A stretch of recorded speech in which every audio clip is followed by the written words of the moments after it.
Shortly after we invented good video games, but before we invented fun video games, we had the Nintendo Entertainment System, or the Famicom for short. You see, while most people were frantically ambling for any distraction from the Cold War, Shigeru Miyamoto was busy studying arcane runes so that he could invent Super Mario. An unexpected consequence of this is that Nintendo also developed a game called Metroid. If you ask the average gamer if they've played the original Metroid on NES, 90% of them will say they played it on the Super Smash Bros. Brawl Masterpiece Collection for 5 minutes, appreciated a relic of gaming history, and then never tried it again even though it's on Switch Online. And although it's tempting to correct them because Metroid NES wasn't in the Brawl Masterpiece Collection, there are more ripe opportunities to own them with your superior gaming knowledge, which I will now bestow upon you. So everyone knows that Metroid was one of the progenitors of the Metroidvania genre, but I'm not gonna use that word. So you say, like, everyone hates the phrase Metroidvania because it's simultaneously reductive and non-descriptive, so I don't know why we're still using it in 2024. I'm gonna refer to them as mapformers for the rest of the video, leaving it as an exercise for you guys on why that title is way cooler. So everyone knows that Metroid was one of the progenitors of the mapformer genre. Despite this, it's kind of common knowledge that the first games in this genre are more than a little obtuse on where to go and what to do.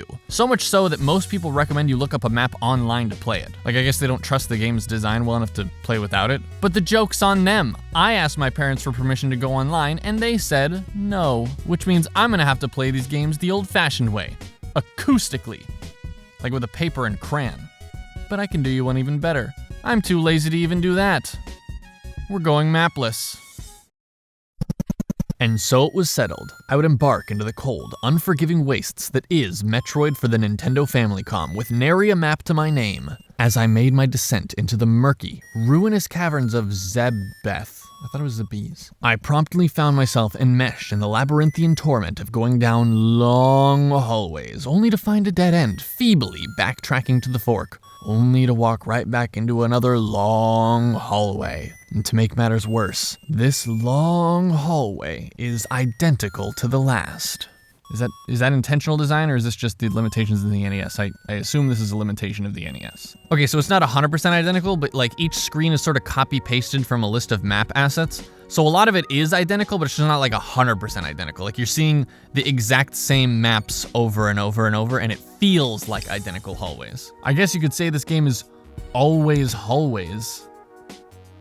But I mean, it wasn't so bad. I mean, going down these hallways gave me a lot of time to think. Thoughts like, why are the lyrics to Spin Doctor's Two Princes so bad? Like, it's not like a bad song. I'd go as far as to say it's a good song. It grooves really well, it's super catchy, but I'm definitely convinced that the lyrics were written by an alien who just doesn't know how people speak.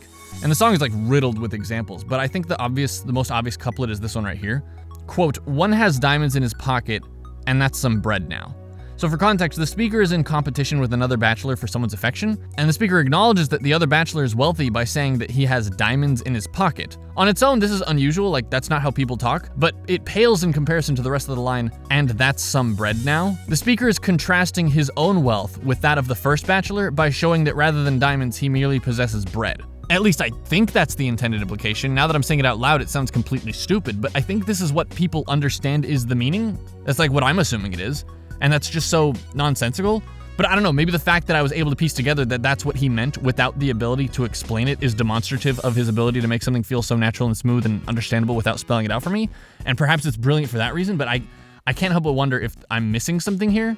Hold on, wait, I just found a secret. Yeah, so these little pocket secrets are another staple of the mapformer genre. Sometimes you might blast a wall and see that some of the wall gives way, revealing a secret path. But I think there's an important lesson here. You see, this dead end uses the same asset as a previous dead end, remember? So even though this little secret doesn't go anywhere, surely this secret path exists in the other hallway, right? Well, if you just give me a few minutes to take the arduous, tedious, monotonous path all the way down the long hallway, get to the fork, turn back down the other long hallway that's identical to this long hallway and there, and let's just blast this wall, and yep, the secret is here too. Oh, and this time it actually goes somewhere. So let's take a step back and talk about this because no one else has. These hallways are recycled assets. This may have been due to the limitations of the NES, but whether it was or not, a poignant design element arises. Although it's boring to see the same environments again and again, it means that we can rely on this consistency. I can go up and down these halls for hours, but if I find something new on one map, I may have found something new in other ones. And that's a piece of game design that we're missing out on by looking up maps. To be clear, I understand the desire to play these games with a map. It really is a commitment to start a game with this level of lostness. Kids these days want a game with a short skirt but without the long jacket. But I think that we as players are missing out on the whimsy of discovery that comes from that. After all, I imagine many players wouldn't have even noticed that the intended means of interfacing with this world is to make these connections between disparate but identical landscapes, only to have an epiphany about all of them at once when they discover something new. In conclusion, video games where you pew pew pow pow pow plam